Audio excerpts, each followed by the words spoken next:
What's up, everyone? It's Spencer here from Scoped Exposure. And Jessa from Damage Control, and together we make the host of Through Our Lens podcast. And we are putting together the Scoped 5-year fest that's happening here in Calgary. This fest is happening August 26th and 27th in the city of Calgary, Alberta, Canada. We got a ton of great bands who are playing.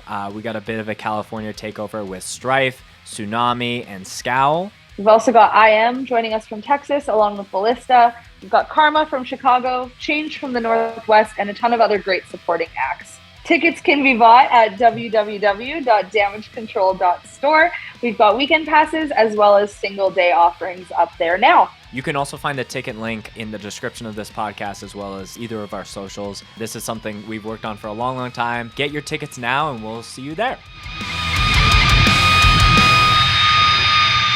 Literally the only songs I know how to play bass are the speed songs, and I can't even play all of them properly. Can't even play all of them yet either. There's still a couple I need to learn.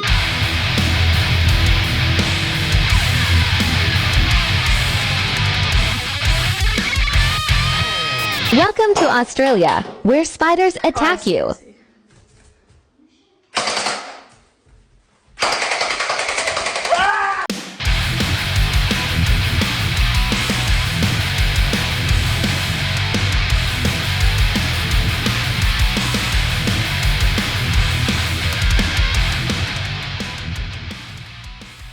Thank you so much, everyone, for tuning in. This is another episode of the Scoped Exposure podcast.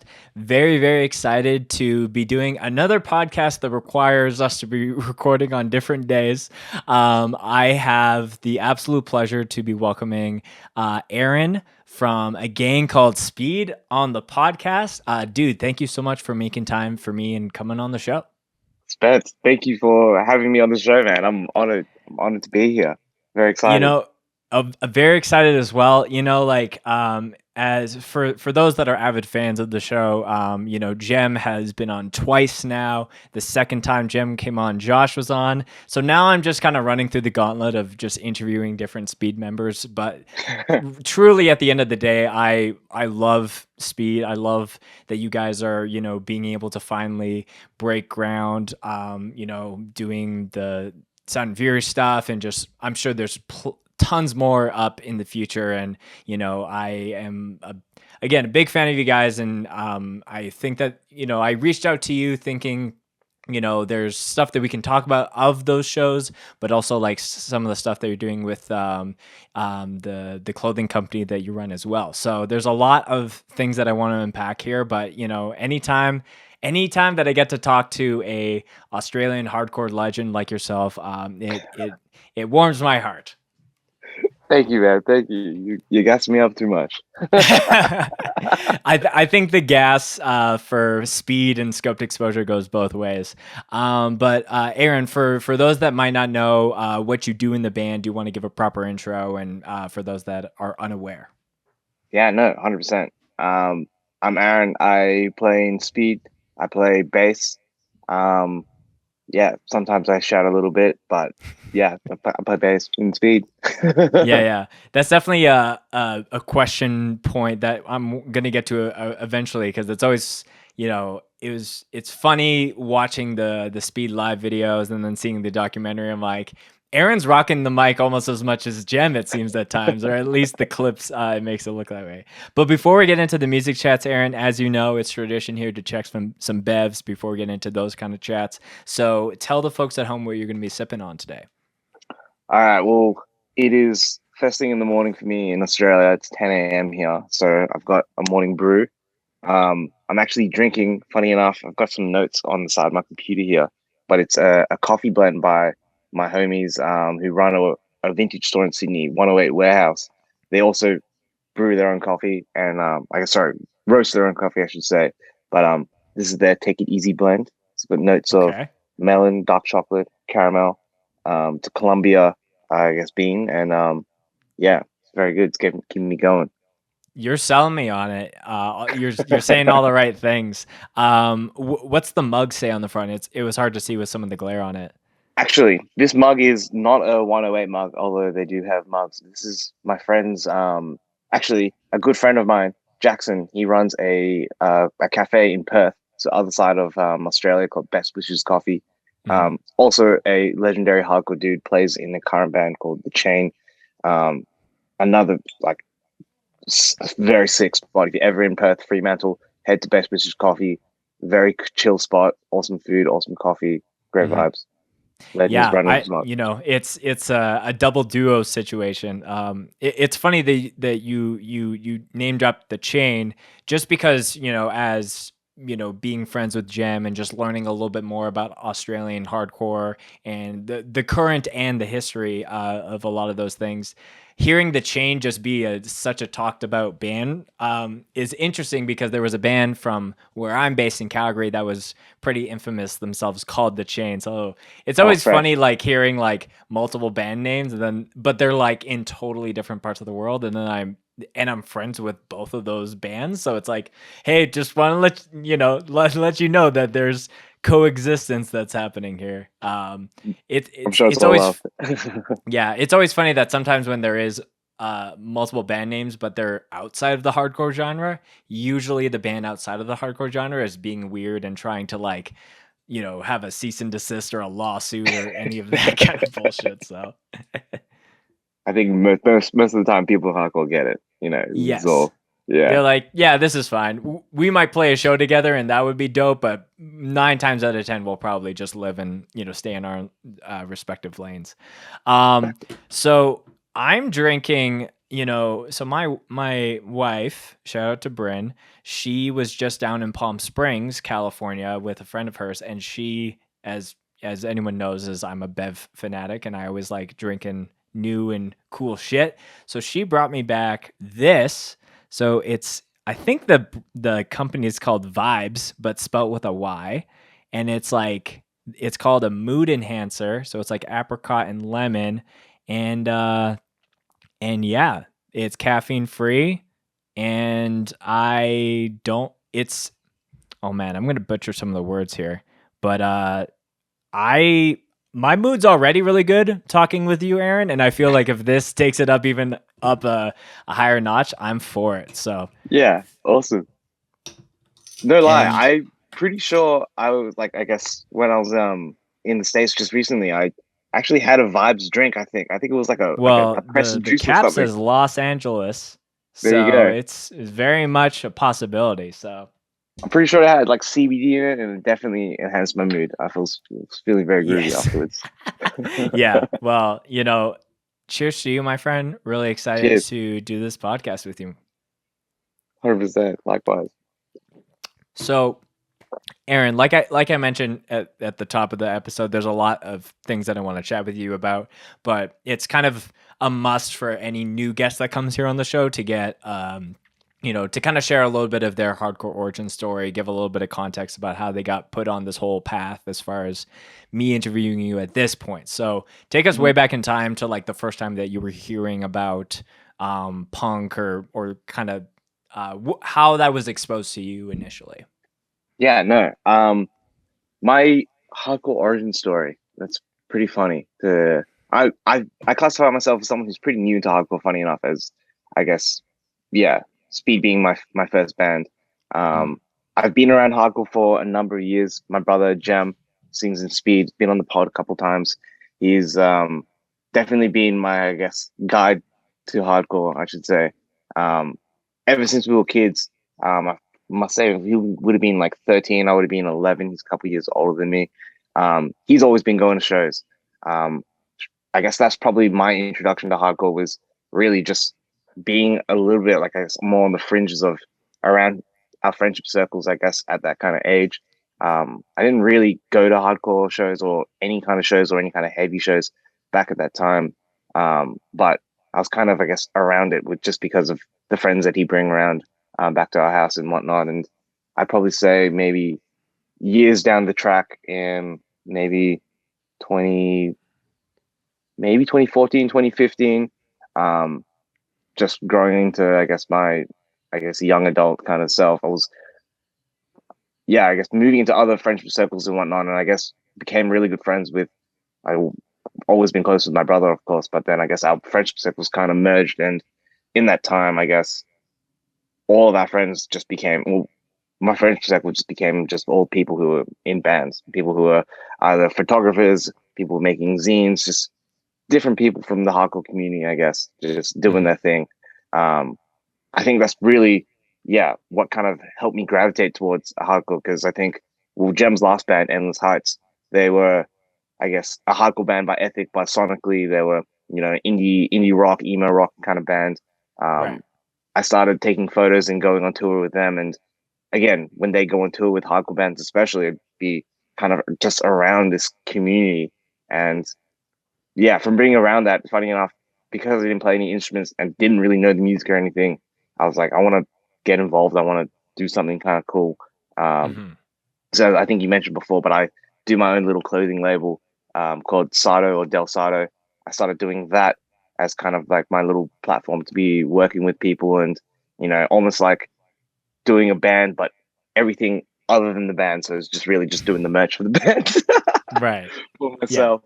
Um, I've been doing that for some years, and then just being around the scene more, going to more shows, um, just hanging around all the people more. I've grown to love hardcore and be incredibly passionate about it. Mhm. Which is, I guess, when maybe 3 or a little bit more years ago, Jam and I wanted to.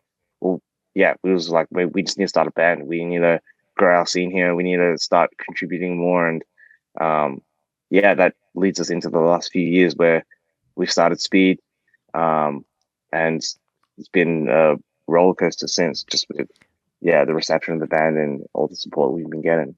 Yeah. Um, I feel I like it's a pretty find quick little synopsis, but yeah, yeah, but I think it's cool because I have had people that come on and I'm not remembering or being able to recall exactly how Gem's origin was, but for you it really felt it sounds to me like it was more of like a slow burn, like where there was constant like you couldn't get away from it. So if even if you didn't like it, it was like eventually going to find its way into your life, and it did, and then you were like, okay, how's you know and again, it's that classic thing where um it's that music genre where it's like, oh well, there's no way that I can get on stage and doing that, where hardcore is like very powerful in the way that it's like I can find a way to sing in a band, or I can find a way to be able to drum or do bass or book my own show or take my own photos. Like there's an unwritten way, and there's an unwritten way, but there's also people on stage just screaming in a mic, start bands, figure it out. Like, other people will help you, or you could just figure it out yourself. So I think that overall DIY like ethic and just mindset is just like it's so powerful. And even for someone like yourself, where it's like you were surrounded by it, but it wasn't like latching you on the first grasp. And then you in time found a way to be able to do that. 100%, 100%. I think it's the community and just that community ethic around it, and I guess that almost that culture behind hardcore is really what's so infectious. And I feel like people are starting to catch on now when they're seeing videos. I feel like hardcore is going through like a renaissance period right now.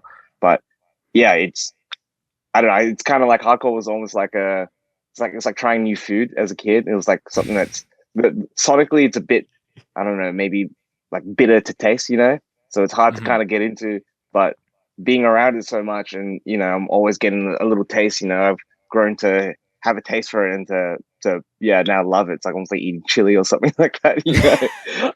I can't go Or without it kind of drinking thing. coffee for the first time. Yeah, drinking coffee for the first time. That's exactly it. Hardcore is like it's like coffee to me. I without sounding too corny, I'm addicted to it. Yeah, It's I'm just not sure if I'm more addicted to coffee or hardcore at this point in my life. I think I would probably say hardcore just because it does more for me and there's more itches it scratches versus just coffee is something I am just hooked on in a means for operating in a day-to-day environment. for But I sure. do like that analogy where it's like, yeah, for some it might be, because it is very aggressive music, and there's either people that have maybe upbringings where they just they find solace and they find their own sense of being welcomed in within their own crazy world within our crazy world. But then there's people that might have a totally different way into that. And, that's something that I am trying to really do with this podcast, is to really champion and really encourage people that like there's no one way into getting into hardcore. It's not about you getting birthed with a agnostic front or like a Gorilla Biscuits record. There are people that had that upbringing, but then there's people that find it any other way. And to me, I don't care about how people got here. I just care about them actually being involved and being happy to be here, if that makes sense. No, for sure. Mhm. I couldn't agree more. Mm-hmm. So, Jim has shared a lot of like the origin of speed, and you've alluded to some of those things as well. Because speed is your like first band, as you mentioned, like, was there ever a point that you were like, nah, Jem, you're the musician. Like, I can't play anything. Like, was like, talk to me about like those first couple conversations before actually like being like, no, I'm gonna play bass in this band and I'm gonna figure it out. Yeah, I guess I feel like you alluded to it before as well. I guess it's just that infectious DIY kind of spirit of hardcore. It was funny. I wouldn't say I was like 100% confident, like, oh, I can absolutely do this. This is going to be easy to nail or anything like that. Didn't necessarily think it would be easy, but I, when I guess we first started talking about starting this band, um, just from being around all of our friends and seeing other friends who were doing it as well, just starting new bands or picking up a new instrument or just having their hand at something or trying something. We didn't start speed with any kind of preconceptions of what it could be or what it should be per se. It was just ideas of, wanting to be another band on a bill, to have more bands in the scene, to have more shows being able to be played. You know what I mean? So um, we didn't really put any pressure on ourselves from that perspective. We didn't expect anything from it. We were just, trying to be, yeah, literally another band on that bill. More bands, more shows can be booked. Don't have the same bands going all the time. It's a fresher scene.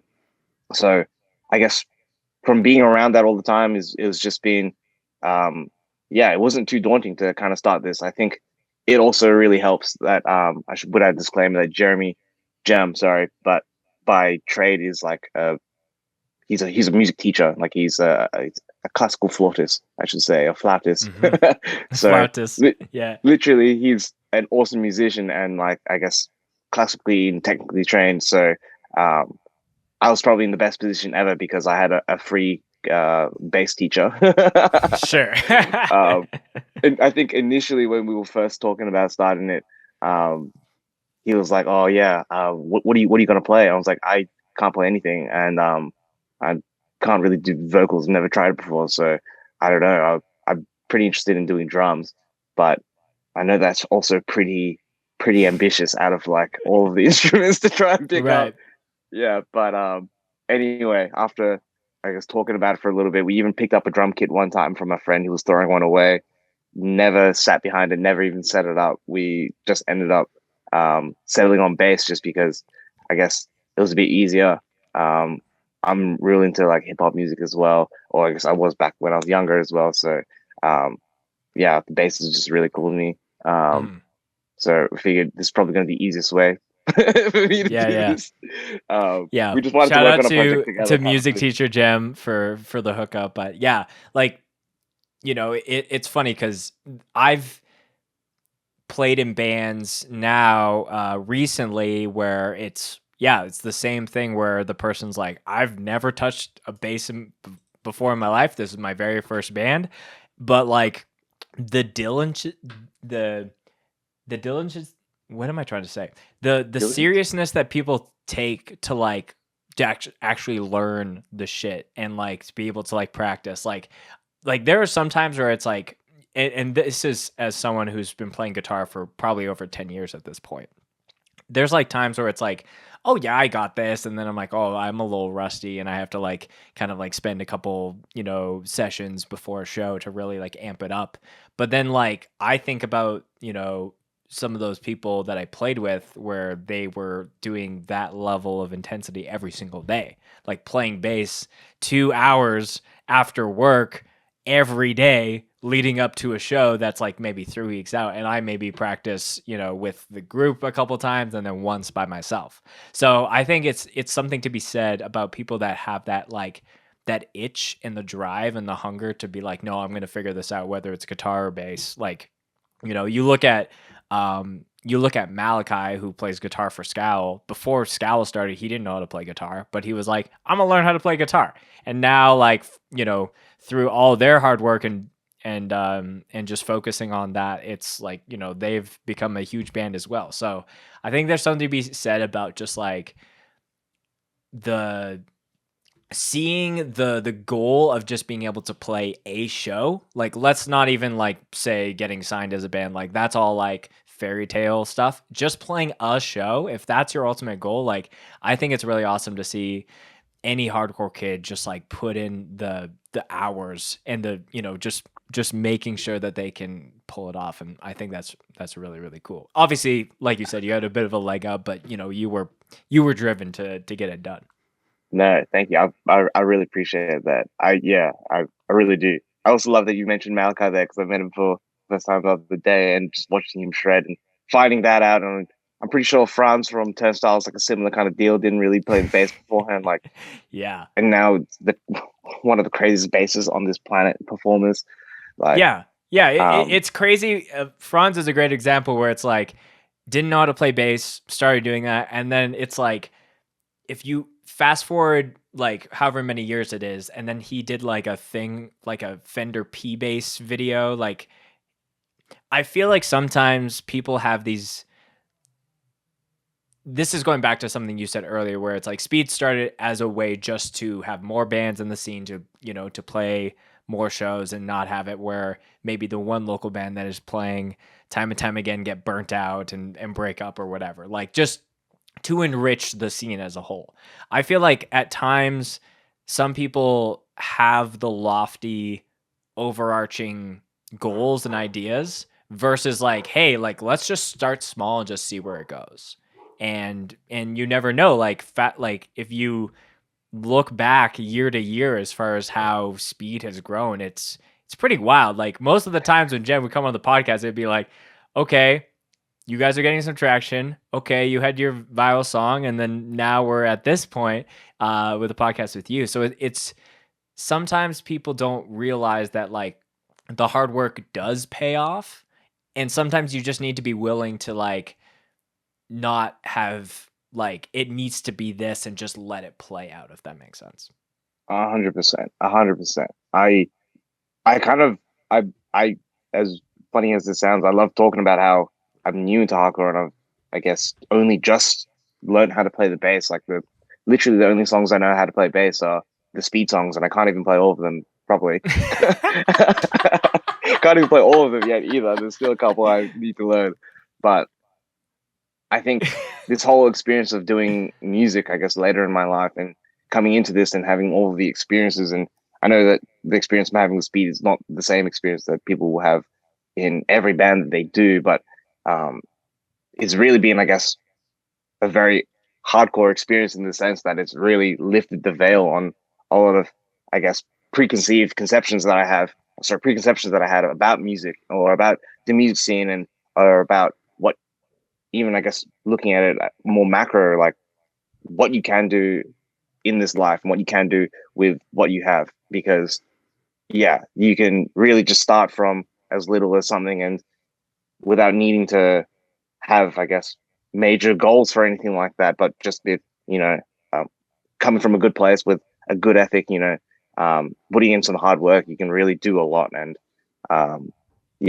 feel like it's a good thing to speak about, especially with trying to bring more people into our scene and to get more bands going and whatnot. It's like there's no ceiling here in hardcore, like everyone's here is at the same level and we're all working towards something, and it doesn't matter where you're starting at. All bands started shit. So oh yeah, every band has started with 0 monthly listeners on Spotify. Every band has started with playing to, sometimes single digit attendees at a show. Like every band has done that.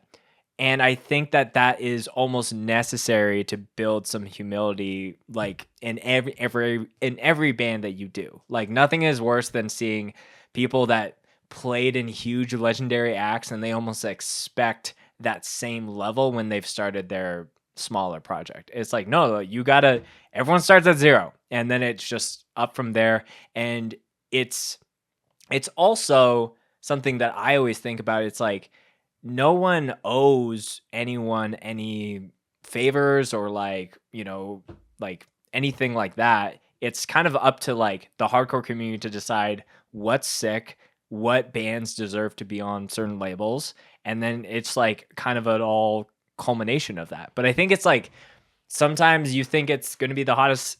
There's been so many times where I've written a song like this is the song that people are going to care about, and then it's like this one that's way over here that I wasn't even expecting. So I'm constantly sometimes getting checked as far as like what people in hardcore actually value, and that could be songwriting, artwork, how a release is laid out. But like, Jem and I had talked about this multiple times on his episodes. Just like you learn so much just by doing in this whole grand scheme of things.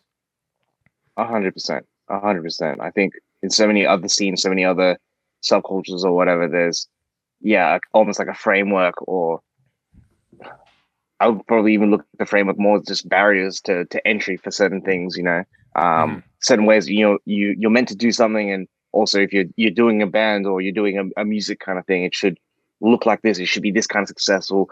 Like, this scene's making this much money. You should be having like this kind of attention or views or whatever online.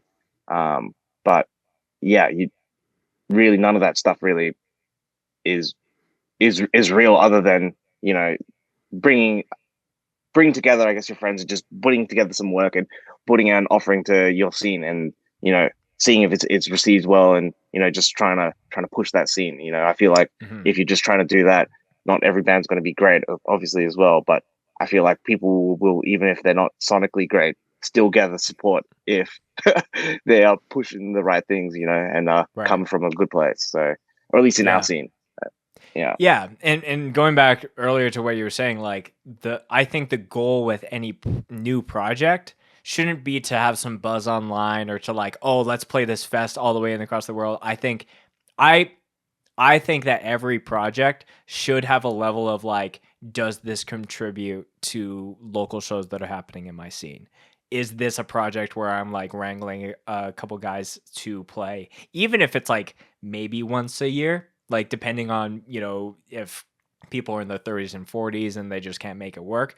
But that should be the focus versus like doing a band that is based in, that's the whole thing that like people are, I'll shout out Davin from Mark for Life. And she said on an episode, like, I think do we not realize how strange it is that hardcore is one of the only genres where people are just so proud to like scream into a microphone where they're from? So that's even like Australian hardcore, or Western Canada hardcore, or like you're in this like random little town in the Midwest, but like we put it on shirts, we put it in our lyrics, whatever. But like if you're starting a band and you're not giving, and you're based somewhere, you can't avoid where you're based. But if you're not like giving to that scene through that project and you're only focused on stuff outside of that, that's something that I think needs to be in question for sure. For sure. It's, it all comes back down to the community and like, who you're bringing up with you. I think that's why everyone's so happy to be, I guess, boasting where they come from, just because it's like, these are my people. These are the people who are taking care of each other back home. This is what we do on the day to day. We play shows elsewhere, but these are people we're riding for, and I feel like we're always riding for the hardcore community as a whole internationally. But within that scene, you're pushing your own community, and that's, I don't know. I think that's really sick. It's like having a team to ride for. It's Absolutely. So we're going to fast forward a little bit in just the whole, time frame as far as how your hardcore story, and get to some really timely stuff, which is Speed making their debut in the United States of America. So before we actually get to Sound and Fury and some of the other shows that you played while you guys were, in town, if you want to call it that, like where did the original idea of that come, like initially came in? Because anyone who books a fest knows that like if you're booking any bands, it's like multiple months in advance. So I think that there was like certain people or Flat Spot even alluding to like, hey, Speed is, coming, this way. But I'm curious on like, because something else that I was thinking about is just like Australia, like a lot of last year was having just its own levels of different lockdowns and different things that were happening. So I knew that a lot of people were itching for Speed, but it was more a question of like, okay, if and when are they actually going to get here? So I don't know if you can speak to any of like when it was like initially brought up to you. Was it your guys' idea? Talk to me about some of that. Yeah, no. I think again, Jem does most of he's like the mastermind behind the music and also almost like the manager of the band. So, I'll be a bit hazy on some of the, I guess, specifics of it. But Sure. I guess as soon as borders started opening, we were already in talks with Ricky and Jay from Flat Spot, about coming to America. Not specifically for Sound and Fury. We didn't. The idea of playing Sound and Fury, the idea of being asked to play it, is months ago was something that was not on our radar. It was not something that we, having just played it, it was not something like, if we take it back, it's not something we were even like, yes, we're gonna play Sato Fury. That's gonna be crazy. It was like, man, after we've come to, I guess, the States a couple times, then maybe we can do a big fest like this and it'll be awesome. We were like, trying to build up our following, a little bit.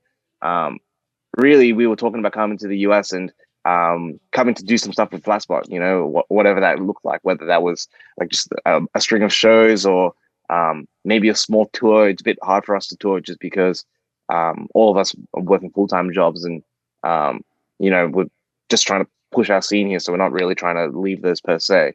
Not really trying to be a full-time band, I guess. But yeah, we had been in talks about that and we're like, okay, throwing around some dates of when we would come over. I think initially it's because we'll be coming with Flatspot. We were trying to come to the East Coast, yeah. So like New York kind of side instead and do, a handful of shows down there. But yeah, I guess we got hit up by Martin, I can't remember how many months ago, but some months ago. And he was just like, yeah, do you guys want to come and play Sound and Fury? And we were like, oh, I don't know. We were gobsmacked by that and like so hyped. We were like, what? Do we want to play Sound and Fury? Sound and Fury hasn't happened for a couple of years, and like this is again, we can feel the energy of hardcore in Australia. We can see the videos and all the shows that are happening in the States and just internationally, globally.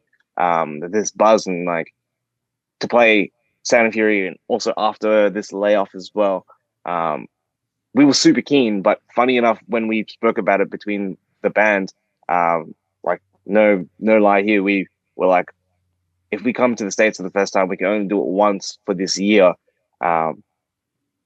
We want to come and actually just play whatever it is that Fastbot wants us to play. We want to come to the East Coast instead of South Fury, as crazy as that sounds, and just ride for Fastbot. We ride for Fastbot. Like Jay and Ricky have done so much for us and like really have just been such legend stars. They're our brothers, like they're our big brothers looking out for us and like always helping us. Like, and yeah, we finally spoke to Ricky and we're like, yeah, so we spoke about it as a band and we're probably just maybe gonna, decline the Sound and Fury thing and come and play the shows with you guys. And then Ricky was like, no, I appreciate that, but no, you can't do that. Respectfully, you cannot turn that down. Man, you guys are so loyal to your own record label being like, no, we just want to, do stuff. And, and it's almost, it's so funny hearing that because I feel like everyone listening is like, how dare you even think about turning down like probably one of the biggest opportunities of your guys' life. And obviously, like, I'm sure like future Aaron travels back in time is like shaking you, bro, listen, But like it's very obvious that Speed has a lot of like New York hardcore influence. So there's obviously like a bit of a draw to be like, oh yeah, we should be able to play in some of that area. And Flat Spot having a lot of bands that are popping up there right now, like Ended and Jive Bomb. So yeah, like that is so wild that it was like even crossing a mind, and Ricky's just like, no, there's no way. Literally, he was like, "Guys, I really appreciate that, but we're not you guys. If you guys come once, you get to playing Sato Fury." We were like, "Yes, boss." we Yes, we were like, "Yep, sir. We all right. We're taking work because again, he's never led us astray. It's always coming from such a sincere place with us. Always looking for what's best for us. And yeah. So again, in hindsight now, I'm so stoked that was the choice that we made together. Because we've had a life-changing trip to LA. It's been it was such a crazy time, and things have just been picking up since. So yeah, I think that's how we originally got asked to play Sato Fury. Well, Ricky, we salute you for, talking some sense into the Speed guys. And so originally it was like, okay, we're going to do Sound and Fury, but then like a couple other shows got popped up around that where it was like the Flat Spot debut. And then I think that like, how many shows in total did you guys play when you were here? Including Sound and Fury, there was 3 shows. So it was the Sound and Fury on the Saturday. We played the Sound and Fury after show, which was the Flat Spot showcase, I think they were calling it. And then the so one with Inclination as well. Yeah. Then we played another show in the Bay on the Friday afterwards. So we had like a handful of days off. And it was all the shows were the craziest shows I've ever been to. So before we're actually getting into the reaction, like something else that I noticed that was funny from seeing all the videos, and I know this goes out to you and Jim specifically, because I was like, dude, I'm gonna be there. And then the unfortunate thing is that there's always a festival that gets booked in Toronto, so like Eastern Canada, that's the same weekend. It's always the same weekend. And I got asked to film it, and I am literally looking at the check that they gave me, and if I didn't have a big festival that I'm helping to put on and have to pay for with a lot of those things, I would have been like, sorry, Speed's in town, I gotta go see the boys.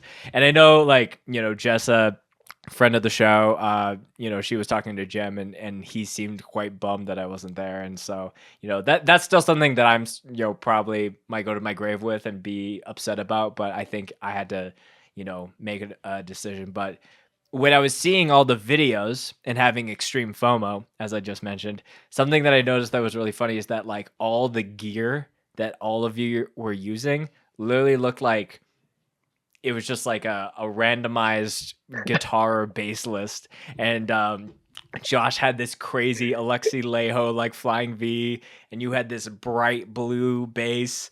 And I was like, man, so like what was the gear situation, like, because you guys are traveling internationally, were you like, let's not even risk try to bring anything over, or were people like, yo, we'll hook you up, don't bring anything?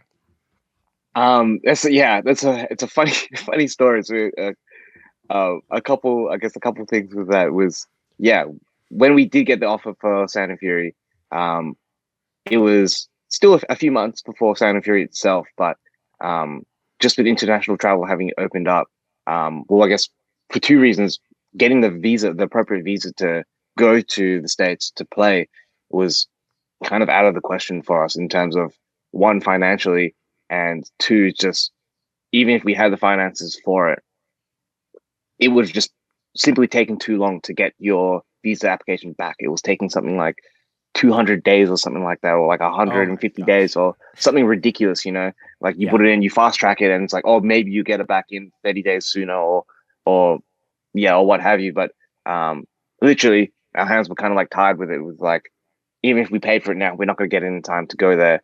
How are we going to do this? We've also, I don't know, maybe a a bit we're pretty anxious about trying to bring stuff over there as well because this was going to be our first time coming over. Apparently, I don't know if this is exactly the consequences, but if you do get caught coming into America without the appropriate visa, they can they'll deport you back to wherever you come from. But apparently, they can also blacklist you for up to 10 years. Yes. So we were like, to come over for this first show and then be blacklisted for even a couple of years or 10 years would just be like, that would be so, I guess, we would be gutted. We would be gutted and crushed. So we tried to make take every precaution that we could to make sure that we could get in, play these shows, have it be as smooth as possible. With our pedals and stuff, we actually sent it over via mail. Like we express posted maybe a month and a half out. Funny enough, they didn't even arrive. They got lost in transit, I think, or like a missed delivery or something like that. So we didn't pick him up until like the day before or 2 days before our San Jose show, which is our third show there. Yeah. But with the guitars, I've never. Sorry to cut you off. I've never heard of bands like a pedalboard's pretty small. You're not doing an entire guitar cab or amp or anything, but like that's such a smart idea. I've never thought about just like shipping something and then send it to a local homie and then just pick it up and then maybe ship it back. It might cost an extra couple bucks, but like if you're in the situation like you were, which is a very similar and common thing for a lot of Canadian to US bands, because we need appropriate visas if it's like you're working, which is so bananas, because it's like, Sound and Fury might be its own thing because it's like that's a humongous festival. But even if you were just doing like a show and you're crossing the Canadian to US border, you need a working visa, and that's multi-hundreds to thousands of dollars. And you might get paid gas money for the show. Like it's wild that there's not like a threshold as far as like how much you're making as a music entity. But sorry, you continue as far as the randomized gear shit.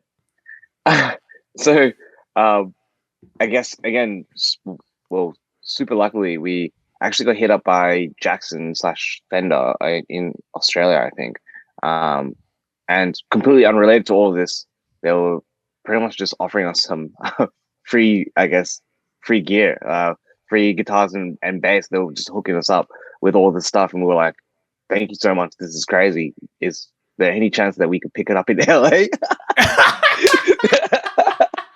They were like, yeah, we're going to give you these. We're like, yeah, thanks. We're going to have to pick it up on the other side of the planet. That's okay. And they were super accommodating. Let me message the entire different division of our guitar company. Oh my. Yeah, so even with that, I guess, very, very generous offer, we were a bit cheeky with it, just trying to, again, make sure that we, I guess, had the best chances of getting in. And we're like, cool, can we pick these up? Or can we have these sent to our homie's place in LA? Because we explained to them the whole situation, and they were, again, super accommodating. They actually did give us a choice of, I guess, what pieces that we picked up. I think they had a range of what was available now. So it's funny you say that we have like a crazy selection, because we've been talking about the selection we have just being absolutely like bonkers. very a very skits setup. But the last thing I was expecting is for you guys to have the matte black everything, whatever. Like, to me, Speed is the crazy reverse headstock shaped guitars that are all these different colors.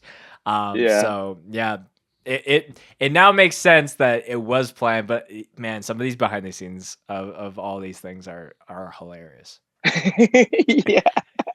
I remember we have our text group chat between the band, and we got sent just really not many options. Well, for the guitars, they had a few options, and Dennis and Josh, the guitarists, were sending through their like preferences, and Josh sent through that like V guitar first, and was just like, I need this. And I think after he put that threw that down in the gauntlet, Dennis was just like, true, I want to get something wacky. And then, maybe that was his thought process. Maybe he just he's got like this, like, I don't know what you call it, like crackle, like painted, like it looks his guitar looks like the Thing from Fantastic Four. Like it's Yes. like It looks like have you seen that movie Prometheus? I can't remember too much, but I do. Yeah, it's like an alien. It's like kind of an thing, yeah. alien egg, and it's like cracking, and then like the Yeah. inside is all like green and oozy. That's what it looks like. But the Thing is another great example of that. That's as far as exactly it. It texture wise. looks like a rock melon pretty much, but like vibrant and crazy. So he was So like, so how did you land on the all blue base? Like, were you well, like, I need to like bring down the levels of crazy just a little bit and just have a cool color, or what was your thought process? I think initially with the, I guess, hookup, it was for guitars because it was Jackson that was Right. helping us out and I guess like sponsoring us for that kind of for this. Um but again, we're being a bit cheeky, being like, can we squeeze in a bass on this by any chance? And they were like, yeah, we don't have heaps of models available at the moment. But let us know what you're after and we can see, I guess, what we can do. And being a new bass player, I don't know. I don't know anything about gear. Like the pedals that I have, like I have no idea about it. Like really, I rely on all the other guys I'm trying to learn. But I don't even know bass models. Like the bass that I play normally with in speed is the first bass I've ever owned. Is what I've used for pretty much all of the shows except for the first couple shows when I didn't even own a bass yet. When I used gems. So really, Jem was like, okay, they're giving us like some, I guess, a bit of leeway here for you to choose what you want. What kind of bass you after? I was like, I don't even know what bass models there are. Like I'll take anything. It's like just give me some kind of guidance. I was like, well, just give me a blue bass. Like I'll take any that's blue. I just want an all blue bass because I've got the one I play normally is red. I was like, I just want an all blue one. Then I've got you know both tones and yeah, they sent back that one, and it was like this all blue bass. It's a Charvel bass. Yeah. And yeah, it's got no pick guard or anything like that. And I was like, this looks kind of crazy. It's got like heaps of pickups. Like it's got like 8 knobs on it, like dials on it, which I have no idea what each of them do. I'm like, when I was playing a Santa Fury, I was like, I'll just make sure I turn all of them on, and then hopefully Yeah. that just means that sound comes out. Right. But yeah, I learned what active pickups were because I looked at the back. I was like, "This has got batteries in it." Is that what it is? Oh, this is so hilarious. I'm not laughing at you. I'm No. laughing with you because it's so cool when someone doesn't have all this years of experience and they've like had those times where it's like, like I've had my fair share of playing in bands and my guitar goes dead and I have no idea, and it's like, oh, I play a guitar with active pickups that has a battery, and I've played 20 shows in the last, year or whatever, and they've all, it's Yeah. run its course. So then I, adjust from there as far as like, okay, I'm going to get passive pickups, so I don't have to worry about that.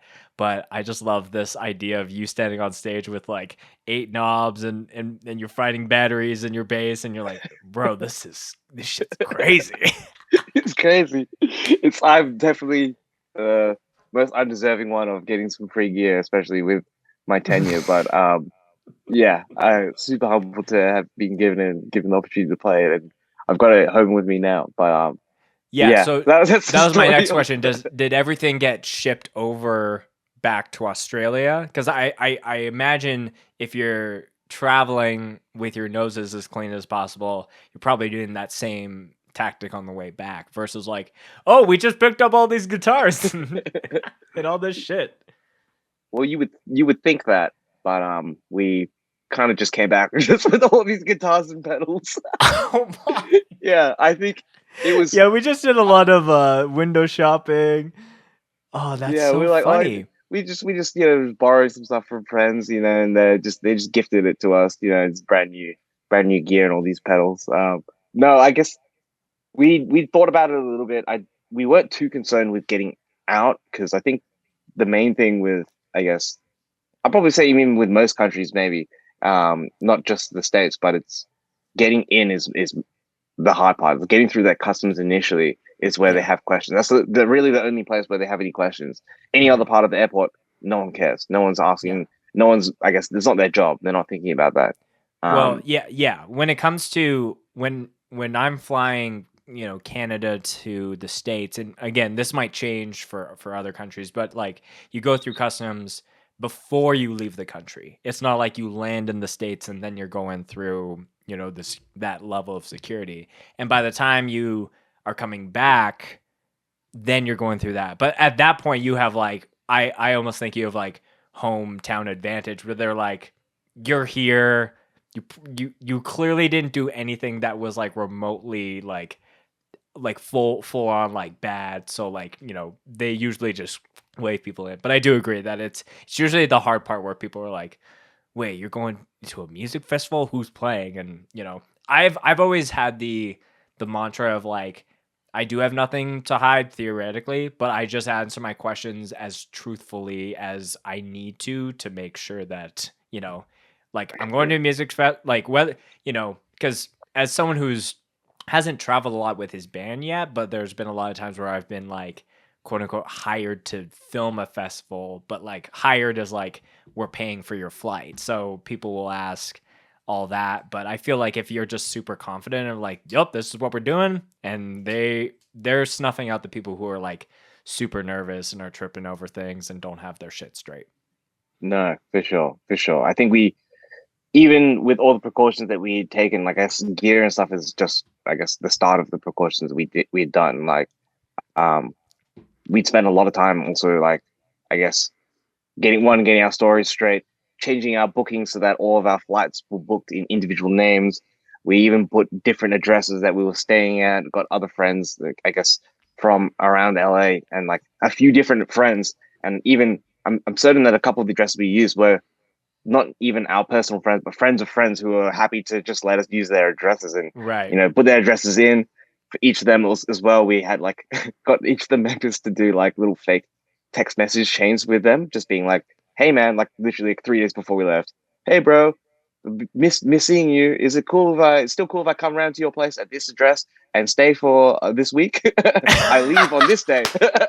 So like we have these like full robotic conversations because I don't know, we've been hearing all these stories about they're like, oh, if they have any suspicions on you, they'll pull you into a room. They're allowed to go through your phones. They're allowed to go through your social media. We deactivated the speed account. We deactivated our personal accounts. Yeah. The worst thing that could happen is them pulling out and they're like, this group of guys is in a gang and they're called Speed. And it's like, no. Exactly. It's so easy to misconstrue. But then right. We just, I guess, just before I guess going to the States as well, maybe like a month ago now, or maybe a bit more than that, a month and a half ago, we just released an EP as well. So there's a lot of interviews and stuff, a lot of media just with our names and stuff on it. So yeah, Jam and Ricky and Tom, I guess, who runs our Last Ride here in Australia, were contacting a lot of these publications, being like, hey, is it cool if you just redact the surnames of us, like the last names and stuff. And right. I think we were definitely, or I don't know, we felt like we were being extremely cautious and maybe a bit like paranoid, and like maybe we were too paranoid about it, but all's worked out. And yeah, we got in, got out, and it's been sweet. I think, yeah, literally coming back in, there was no questions asked about our guitars. I think when we flew back to Brisbane. I love the idea that they're like, oh, awesome, you just got all this free shit. Come on through. literally, no questions about tax or anything.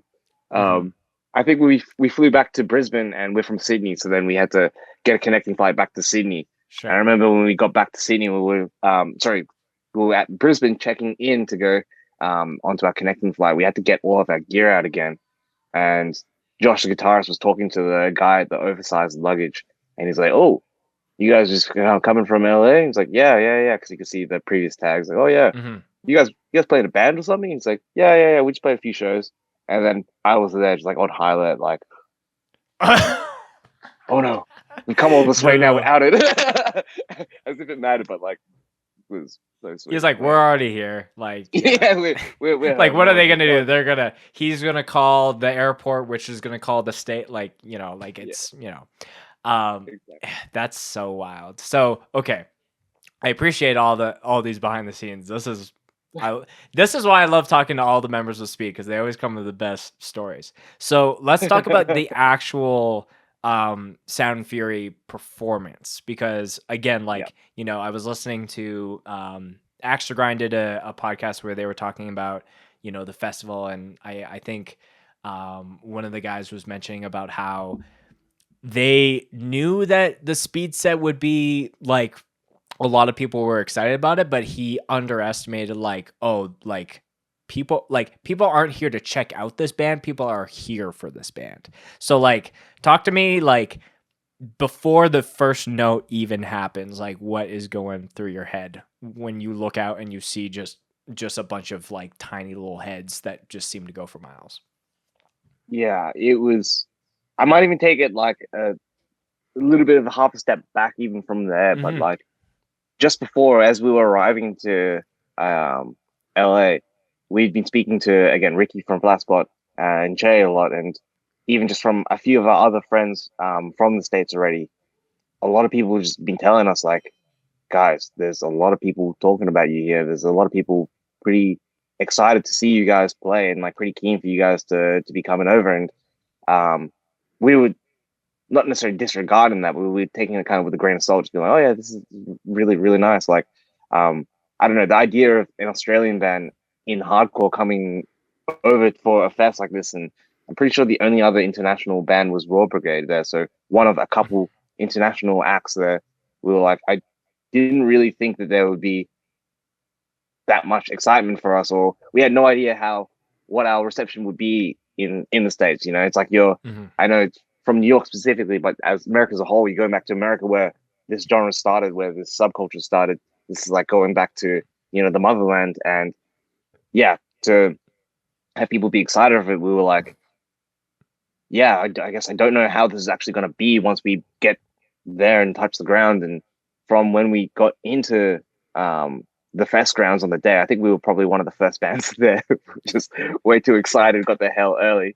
But people coming up to us, showing us so much love and so much, I guess, support, and so many people just recognizing us by face, just coming up and be like, yo, you guys are in Speed, welcome to America, and just like gassing us up completely.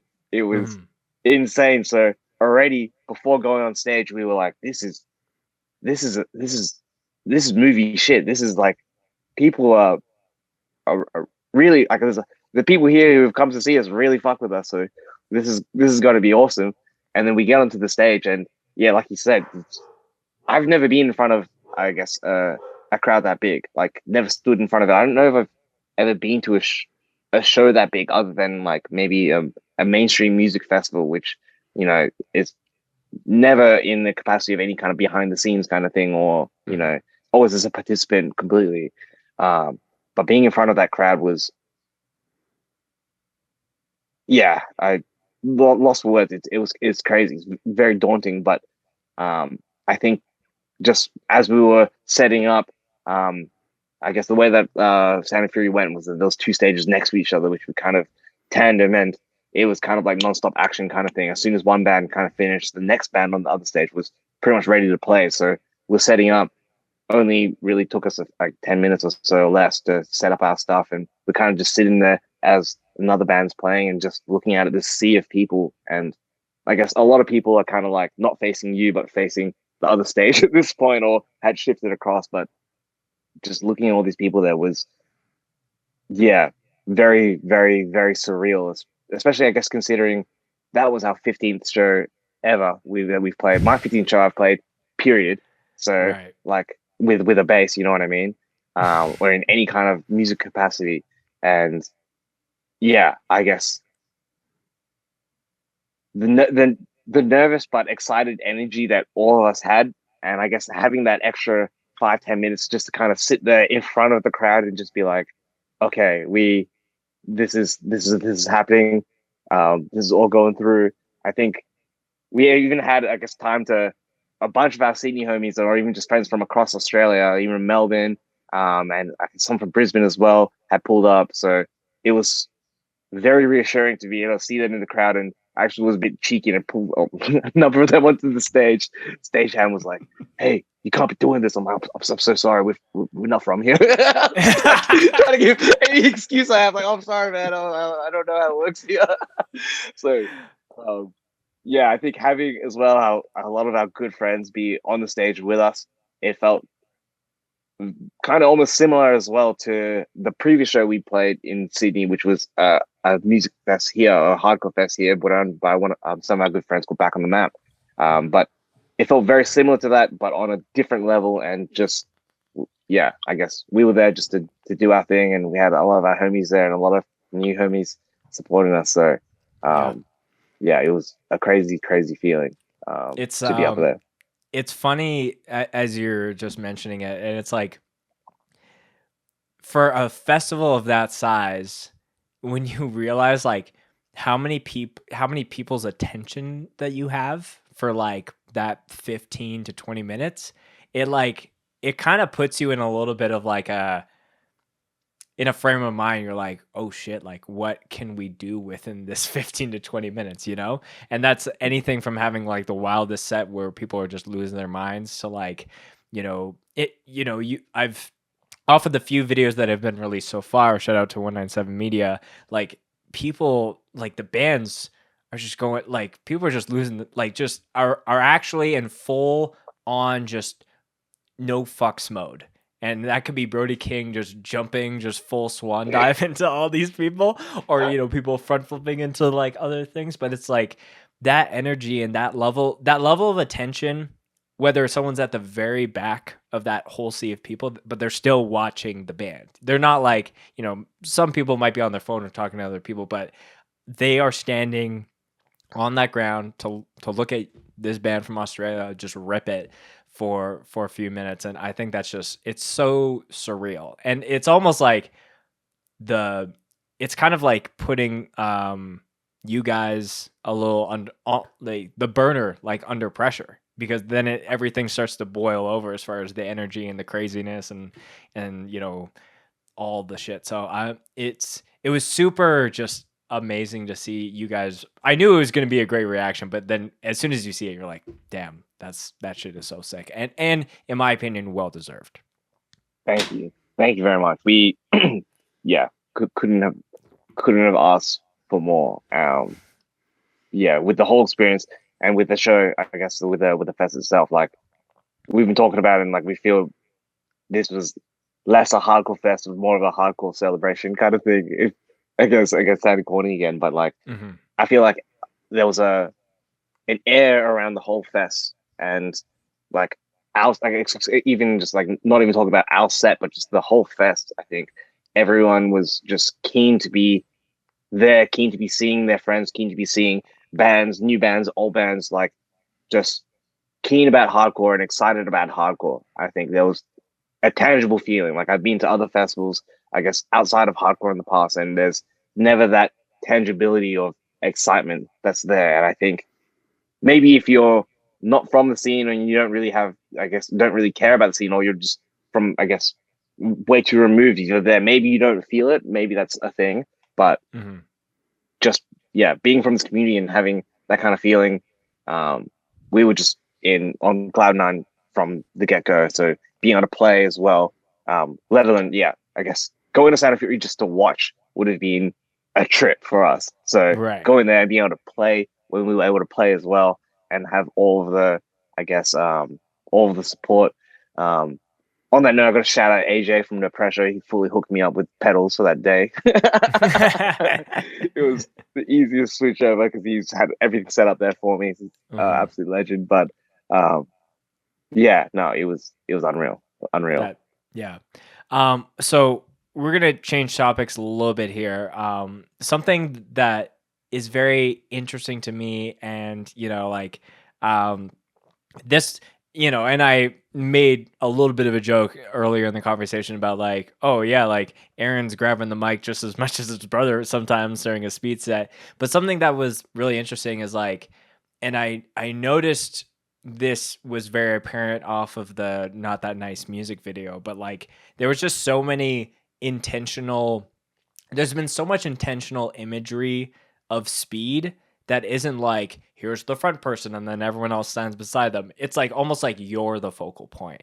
Like the EP itself, it's like you're in focus and everyone else is blurred. So I'm like, damn, does Aaron just get this special treatment? And like, jokes aside, I'm sure that there's a reason for that. So I don't know if there's anything that you can share there. I'm not, it's just sometimes you see those things that different bands do, and there's obviously, to me, I'm like, there's obviously a story behind this. Yeah. I think I feel like there's a number of different reasons as to why the stuff is kind of like worked out that way. I'd probably say the main reason is I'm the only one in the band who's got tattoos. So that's probably the main thing. No, I'm just playing. I think honestly, Jem just wanted to also, share the limelight a little bit. I think just with what we're trying to do as a band, I guess, other than just grow our scene, we have, I guess, a number of things that we're trying to, I guess, kind of push in a lot of different, stereotypes and stuff that we're trying to break down and trying to have people be able to see, different people in a different light. And I think with a lot of the imagery and whatnot that we have, external even to say just the EP stuff, where a lot of it is just, I guess, pictures of me, or the cover is a picture of me. We do a lot of photos and stuff just to show the band of what we look like, just to, I guess, have people attach a visual to the sound as well. If you listen to us just sonically and you're not seeing any visuals of anything we do, whether it's a video or a picture or a clip or a live show or whatever it is, we could look like anything. You probably assume that we look like something, like maybe something more specific, but I don't think that you would expect us to look the way that we look. And not saying that we look super special or anything like that, but it's just been like, hardcore, as everyone knows, has been predominantly, white dominated, Caucasian dominated. And, we're just trying to show a bit more of ourselves in this, external to just hardcore as well, but just the representation of Asians and in media at a wider scale. It's never too accurate, I would say. It's never too as fair. There's always some kind of I always feel like there's like almost like a spin to when, I guess, you have like an Asian male or an Asian female in like any kind of I guess, role in media. You know what I mean? There's like a movie or a TV show. Yeah, in the movie, there's like an archetype of what you see, and I guess it was important for us to, one, we hadn't seen too much of ourselves being represented before, and in our, I guess, community here, we have some of our friends, and I don't want to say I only write for Asians, because that's definitely not the case. But I mean, coming up as a younger, I guess, as a young individual, not even going to say like a creative or an artist or a musician or whatever, but coming up, there was a few people who I would look at and be like, man, this person is like me, and I could really resonate with what this person's doing, because I can see myself doing some cool shit like that, And I'm not even talking about people in the music scene, like, or actually with these friends, like I can even name off, like we've got like Stella Luna, who's an amazing artist, one of, I guess, my great friends now, someone who growing up I would look at and like, that's just an example of someone who I would look at and be like, man, this is someone who's doing something who I really could see this is someone as my friend, or someone as a family member, or someone as whatever, and this makes it more tangible for me and more real for me to see myself on this kind of platform, see myself kind of doing these kind of things. Right. I guess playing back into the imagery that we have, I guess, recently, and maybe Jem might tell you something different, but a lot of these weren't necessarily specifically active decisions of just showing just me in it. Like, I think when we were going through the shoots and stuff and we started working through ideas, this is just kind of the product that we came out with. But I guess coming with that, we were just happy with how it kind of showed, again, just a different angle of people, like I don't know, everyone in Speeder, we're all pretty happy-go-lucky kind of guys, as well. We look pretty mean in some of the pics and stuff that we take, but that's almost just to show as well that, like, like this is something to take seriously as well. Like, if we're in this kind of I don't know. I feel like even in music, there's a lot of, I guess, not so much these days and maybe quite specific, but a lot of Asian music or Asian media can be like almost like memed in a way, and or like taken as like something that's like not, I don't know. Thinking of like an Asian band as a hard band was something that was not a common thing in my mind, at least, even as like an Asian individual, you know. So we wanted to be showing something that was, yeah, I guess kind of true to ourselves and true to how we are able to view ourselves as well, and in hope, I guess, to have other people, you know, who are like us, and even people who aren't like us, you know, from not even having to be Asian, from any kind of, you know, even outside our race, you know, any kind of subdivision of whatever it is, just be able to see like, oh, different people can be doing different things. You can portray yourself in whatever kind of light that you want to do, whatever you want to be, and you can be that. There's no rules around it. You don't need to follow again the archetype that media has been pushing out to us, which again, I'm thinking of as an archetype that media pushes out, but a lot of people don't think of that way as just how they're conditioned to be conceiving things and to be perceiving things. I've kind of rambled on a lot just then, but I feel like I hope that answers the question, and why it does. Kind of shown a lot of it. You know, off of the documentary that that was about you guys, I'm gonna plug EST Media. Put together a wonderful speed documentary, and that, you know, clip from one of the earlier podcasts that Jim and Josh were on, which was funny. When they reached out to me, I was like, oh, we're gonna be like just in the middle of this sea of just cool things, but, you know, I thought it was really cool. It was the very first thing that they used. I'm like, goddamn, okay. But you know, shout out to them. But one of my favorite quotes from that is when you were talking about all this imagery within the doc, and you're like, yeah, just hard Asian men, and, you know, and I think that is a really cool like thing that you guys are doing as a band, where it's like it's so in your face that like you can't even, like you said, like you can maybe just listen to a speed song, but you're gonna have to look at the album artwork, so you're gonna see who's writing this music. And, you know, like I totally agree that, like, you know, and I'm checking myself a little bit, because like I am a white Caucasian dude, so like there's times where I've been able to be inspired or see myself in different scenarios, more just on like mindset versus like an actual like skin tone. So, but I do think that is such a powerful thing. I think that there are going to be so many, like, I think that we are going to see just a huge wave of like way more like black hardcore kids at shows, just because Zulu as a band is just killing it right now. And the fact that every member of that band is showcasing that, and people are like, oh, I don't have to just be the one person in that band. So like I think that is really cool. And, you know, like I think people can just downplay it at times. It's like, no, like all it really takes for some of these like minorities in this scene that, like you said, and I agree, is like male dominated, white, Caucasian, straight.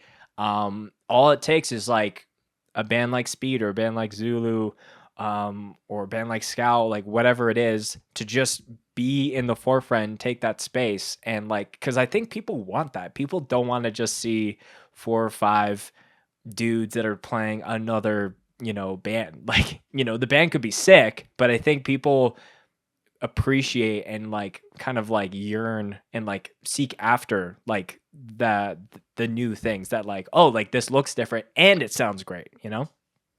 No, for sure. And yeah, I like as well what you said before, where it's like, I guess not necessarily down to skin tone or anything like that. I hate reducing our message, and, or I guess part of our message to be doing is about race, but it's not about that either. It's about that mindset. It's about being able to take whatever you can kind of from it, you know, whether, whatever minority or whatever, I guess even, I guess thought process that you have as well, whatever perspective that you have. But yeah, I think it's been super important for us to be showing that. And it's, again, seeing other bands like Zulu, and I guess even, you know, even outside of Zulu, I feel like a lot of the bands on Flat Spot at the moment are showing a lot of, I just mentioned Flat Spot because they're, I guess what I've around the It's the most. dream A lot of team. us are It's the familiar dream with. team. Yeah, Yeah, the Flat Spot team is popping right now, but it's a diverse. It's a very diverse collection of bands of people. Even Scowl. You know what I mean? It's a female fronted band. We have like even like Regulators. It's a diverse band. You know what I mean? yeah. Hmm. Like I think really, at least in Australia and in America as well, it's more real. It's like when you're going around in society, you're going around your day to day, you look around and there's a mix of people Hmm. on on the stage. There should be a mix of people as well. Why not? You know what I Right. mean? Yeah. Wherever you are, there should always be a mix there. It shouldn't be necessarily dominated by one. I guess one culture, one style, one whatever it is. So Yeah. um, I Yeah. think it's just Culture, style, genre, like I appreciate you like adding in just like, yeah, it's not just about like Speed isn't just about like just trying to be an Asian band. Like Speed is a hardcore band with Asian members, and there's multiple goals of why this band exists. And I think that's really cool that you guys have it very clearly laid out like this is why this band exists.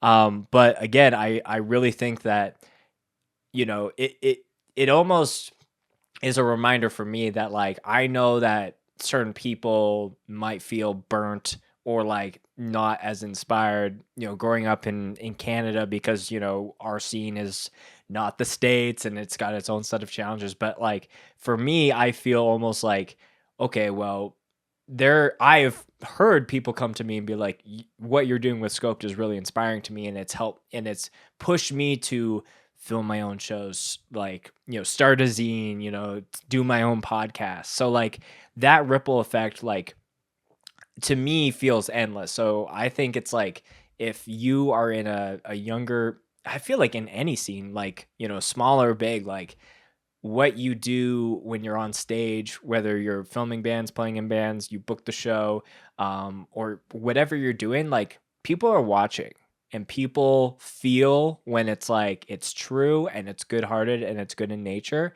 And sometimes you'll be pleasantly surprised that like in 5 years time someone is starting their new band because of what you did 5 years before. Like it's crazy that we're all connected this way and we all like have our own levels of inspiring one another. So yeah, it's a beautiful thing. 100%.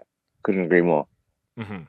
Aaron, one of the last things I wanted to obviously talk to you about is your clothing company. That's been something I think with some of the drops as far as merch wise that Speed goes. It's always like, oh, like it when the first couple ones that were happening, I'm like, what is this Del Sato? Like, how do I pronounce this with two A's? So like talk to me about like when you originally started that and how that started to like become such a constant for you.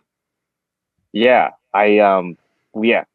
Sato or Del Sato, I guess is how you pronounce it. That is I think I maybe mentioned a little bit at the start of this pod about I guess the origins of that.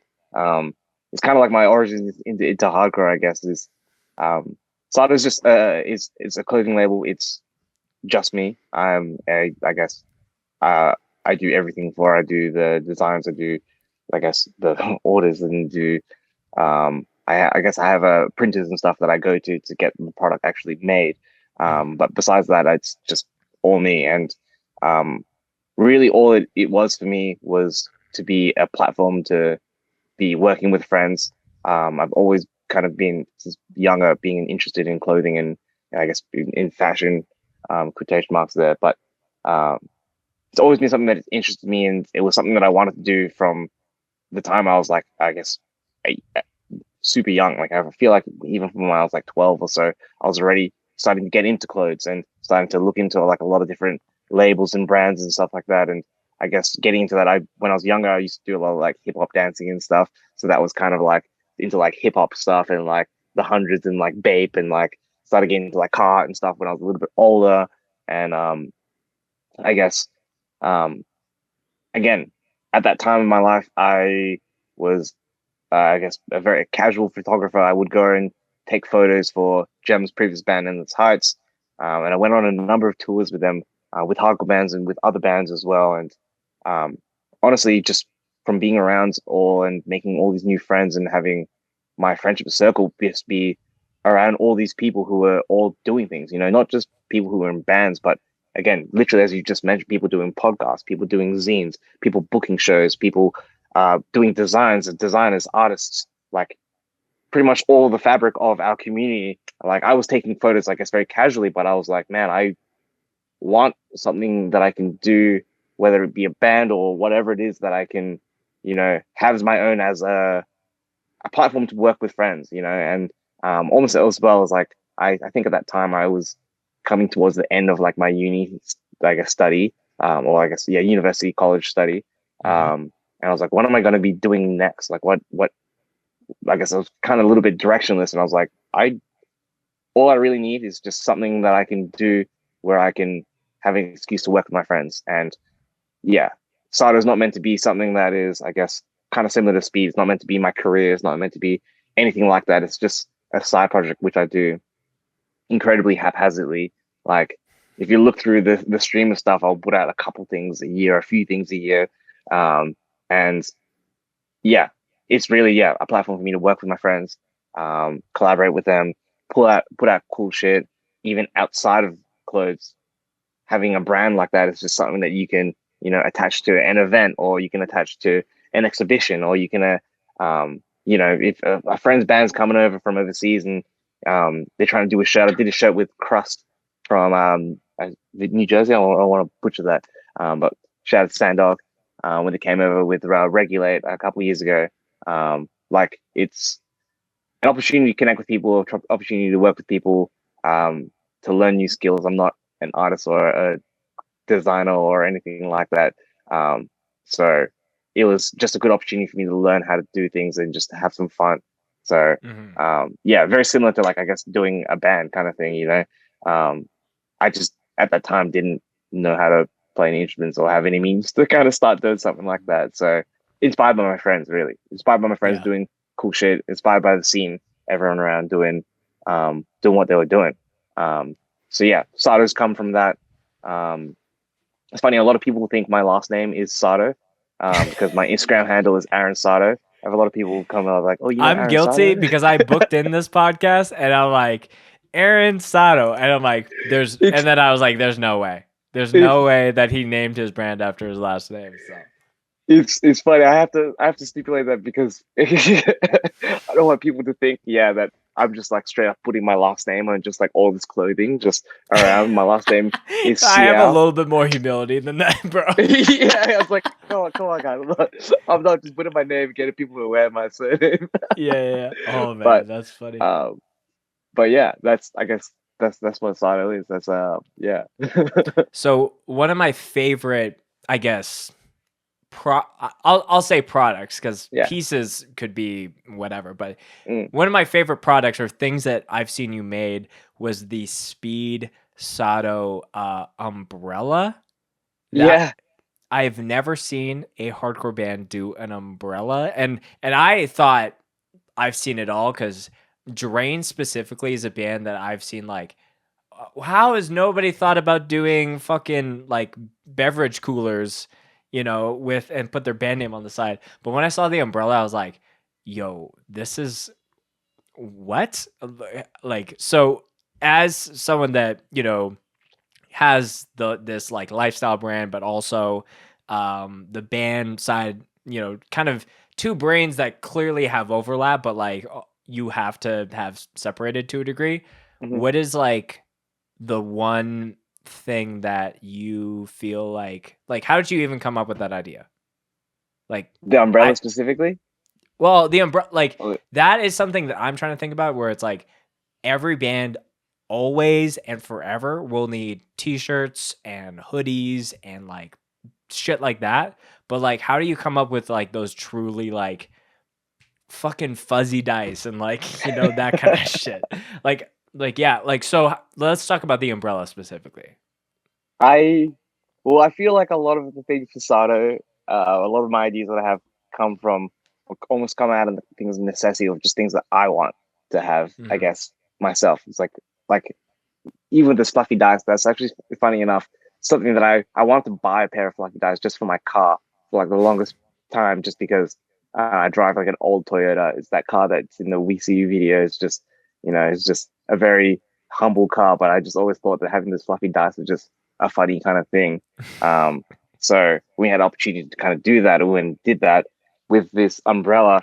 I guess a number of reasons. Well, for starters, I needed an umbrella. Australia, or maybe more so just the east coast of Australia, over the past, well, I want to say, year or maybe even more than a year, has just been experiencing some pretty terrible rain.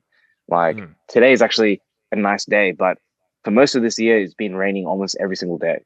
We've been having some really horrific floods in New South Wales, in Queensland as well. A lot of communities and a lot of areas have been affected really terribly. But then in the cities, we have small, like little, I guess some areas, well, some suburbs will have little flash floods, but I guess it's not too bad here. We're super lucky, but in general, it's just raining all the time. I guess that's one of the reasons. Secondly, was actually that was a three-way collab that we did. So that's also with our homies who the beans that I'm drinking right now, 108 Warehouse. It was a collaboration with them as well. I was like, yeah, because it's yeah. I remember the amount of sides. I was like, oh, it's not just a repeat. There was one more, and I appreciate you adding that. Yeah. No, so we had like I guess four of the panels had things. We had like a speed panel, it had a Sato panel, a 108 panel, and then we had like a what we called Sydney City Connection panel, which was just another design there. And yeah, I guess playing into all this stuff, the timing of this product or I guess timing of the release of this is that we did this umbrella for a little pop-up that we did, which was like a listening party, I guess, for the EP that we were releasing. Just looking at the timeline of that as well, we had just played a couple shows. We just, I guess, announced pre-orders, and the day after that, that little pop-up show was actually, I guess, the Hardcore Fest that we played here in Sydney, Back on the Map Fest. So just in general, we had a lot of products going as well. We had like 8 different T-shirts on sale at the same time going. You know what I mean? So it was like the merch spread was hefty. The merch spread was hefty, and we're like, man, we want to do something. We want to make it special as well, and we don't want to just add another T-shirt onto this kind of thing. These 8 T-shirts. Yeah, it's like, oh yeah, here's a 9th T-shirt for you guys to pick up at the exact same month. It's like, yeah, why not? Especially again, being a hardcore band as well, doing some of these other items that are, I guess, a bit more expensive sometimes or a bit more out of the box sometimes feels a bit funny to do, just because, again, like the cost of this to put out is, you've got to charge a bit more for it. And I guess not that we care too much about what other people think, but optically, some people are like, oh man, you guys are charging like $70 for an umbrella or something like that. It's like what, this is not hardcore, or like 55 to make. So we're actually not making a shit ton of money, like whatever it is. Like exactly. So we try. But that is also a thing where you're like, are people gonna buy this because they think it's a gag thing? Or are we going to have to sit on these for the next year because like no one's buying these umbrellas or no one's buying these fuzzy dice? So I don't like that's such a weird thing when doing any kind of like more out of pocket like merch stuff where it's like, and you're like, wait, you want that person to do that, but there is a risk where some people like they just don't get it. Yeah, no, it's certainly I would say would have to be. I don't have too many of them talking to me, but there would have to be a number of people who just don't get a lot of the stuff that we did. But like, why? Yeah, again, I feel like there's a lot of things that we do or don't do because we're like, oh, is this I guess coming right from like, I guess from a hardcore band? Does this make sense to be coming out of? But then I think with a lot of the things that we do, we're also trying to do some things that maybe don't make as much sense, or use the opportunities to make those things that don't make sense, if that makes sense. Yeah. Right. So again, this collaboration thing was like, again, we have so many other pieces of clothing going at the moment.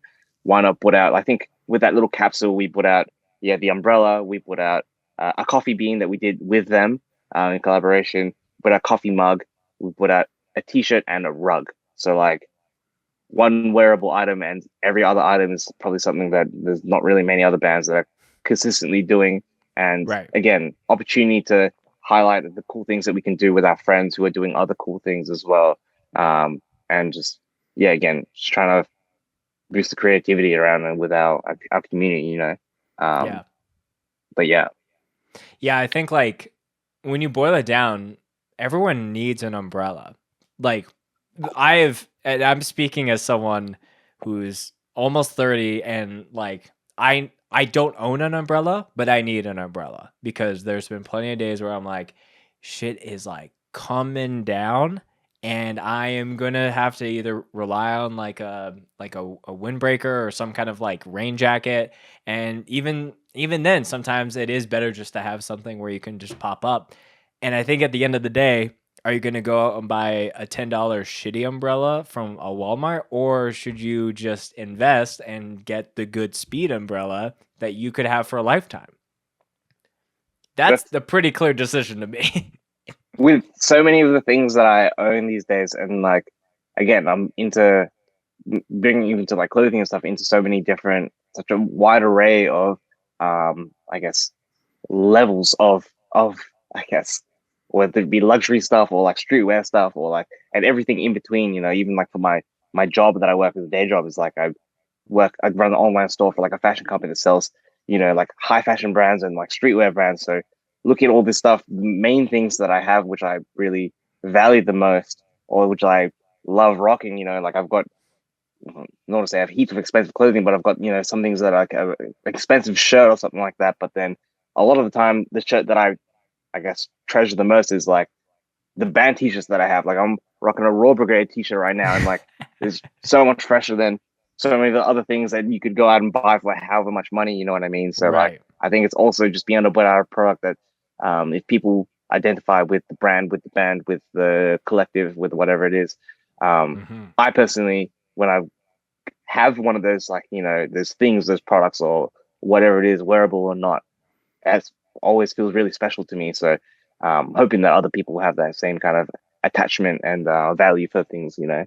Yeah, and like Bit doing sentimental. any kind of, you know, people could argue that streetwear is a very competitive thing as far as building up a brand, but you know, people could also say the same thing about hardcore. Hardcore is pretty competitive as far as the amount of bands, the amount of people that are like fighting for your attention with their releases.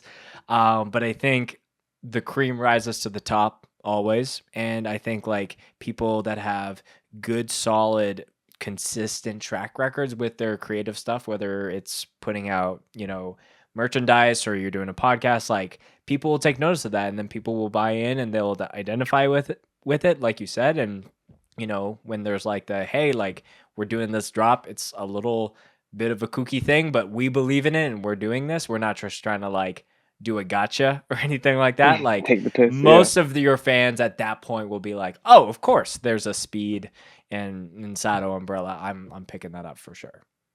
Yeah. Yeah. Yeah. Thank you. Yeah. Yeah. um That's the thing. what is one thing as far as creative wise that is like, I want to do this one day, but like it's a little out there and I need a couple more years with building up my brand to be able to hit that mark? Or are you like, I don't even give a fuck, I'm just going to do what I want at any given time? I'm curious if there's anything that is like an ultimate dream of yours when it comes to that.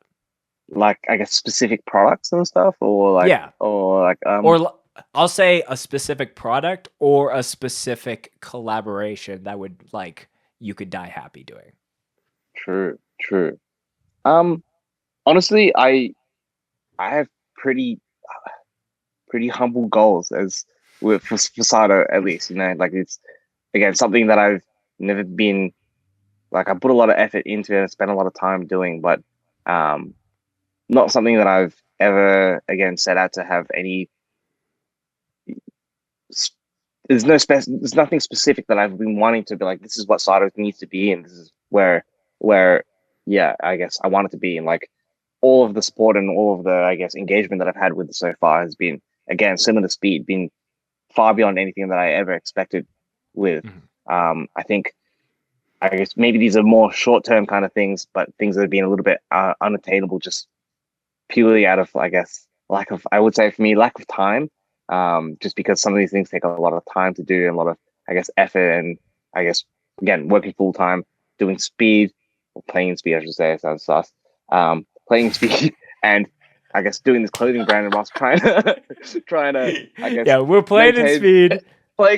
playing in speed band. I guess trying to maintain my social lives and like with like my friends and family and stuff. Um, I've always wanted to get more into cut and sew kind of things, make more custom products. Mm-hmm. Yeah, and I guess there's I've got a handful of yeah, whether it be jackets or like pants and just different I guess like tracksuits and stuff that I've got kind of like sketched up or like whether it's on like my iPad or on my computer or even just like things ideas that I've had Mm-hmm.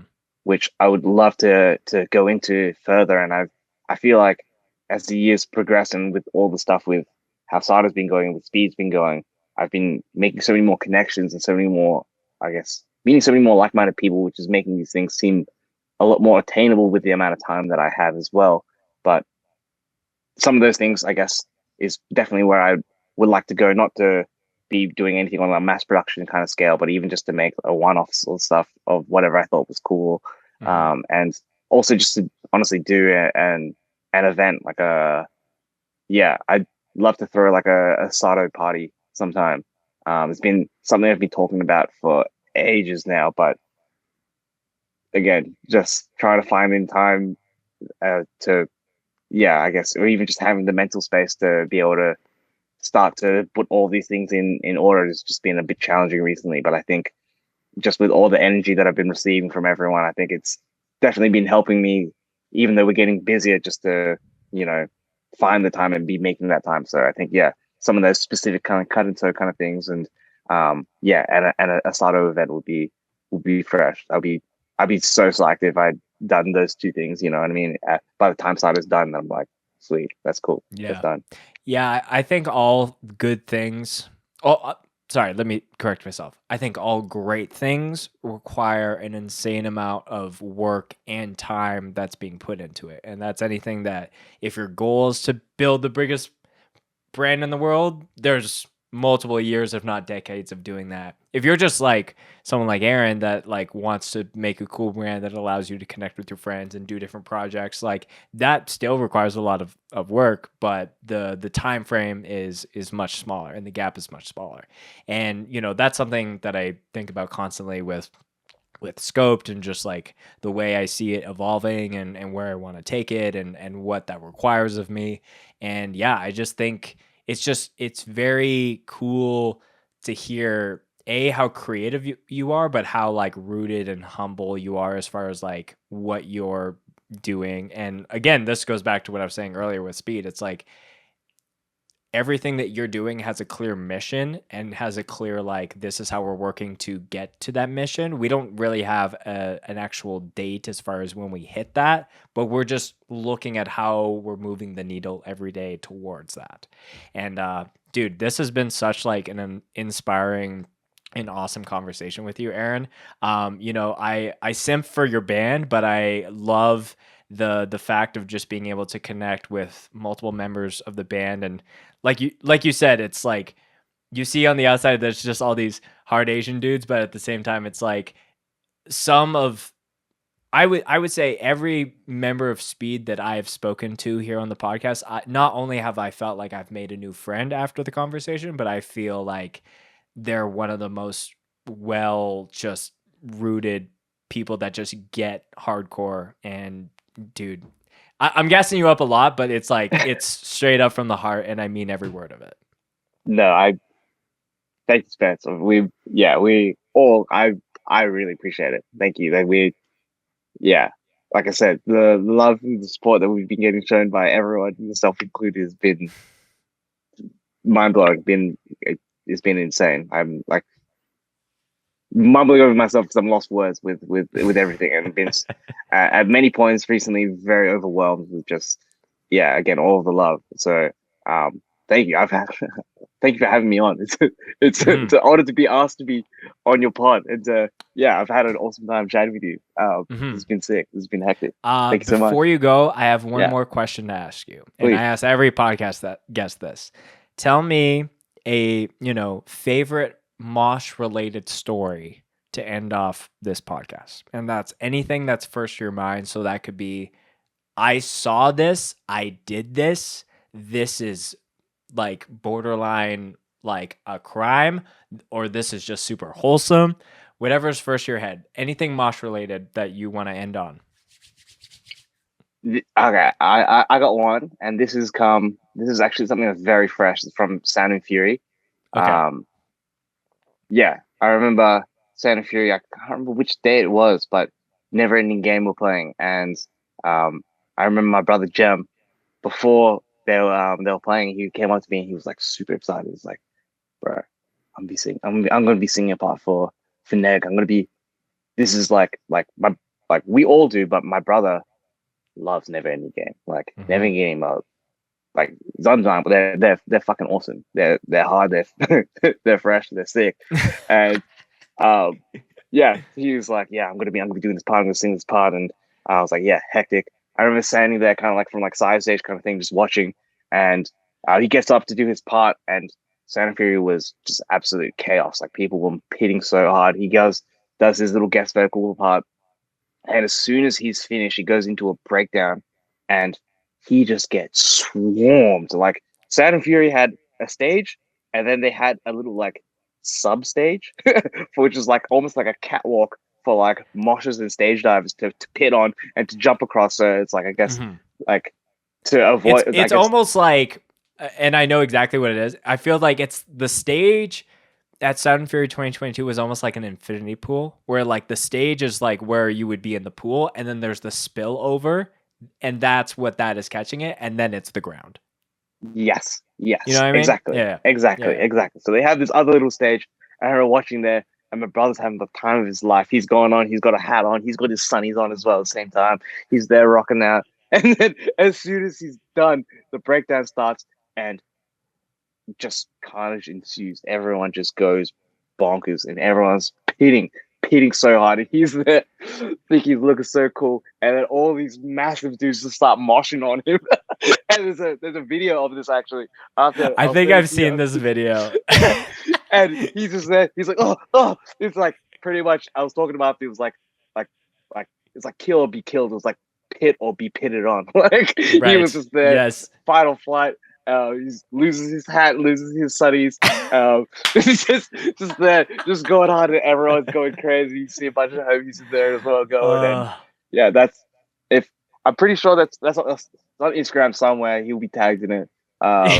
We didn't post it. I think it's maybe, I don't know if you can see if Never Ending Games tagged in it, but it's online somewhere. You'll find it. It's a very funny video.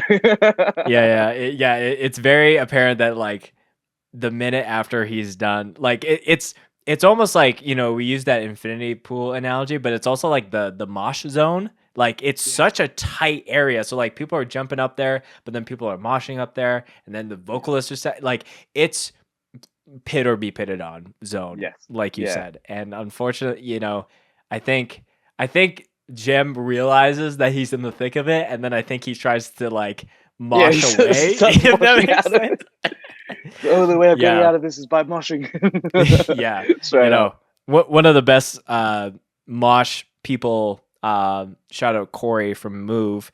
He said, my mantra is, if I mosh scarily, like hard, people are gonna like fuck with me, because they're like, oh my gosh, like don't fuck with Corey, because he'll like, he's an animal. So but at the same time, when there's 6,000 people at a music festival and there's 50 people within this strip that are all trying to mosh as hard as possible, it like is actually a frenzy. So it's like piranhas going in. Literally piranhas just eating each other.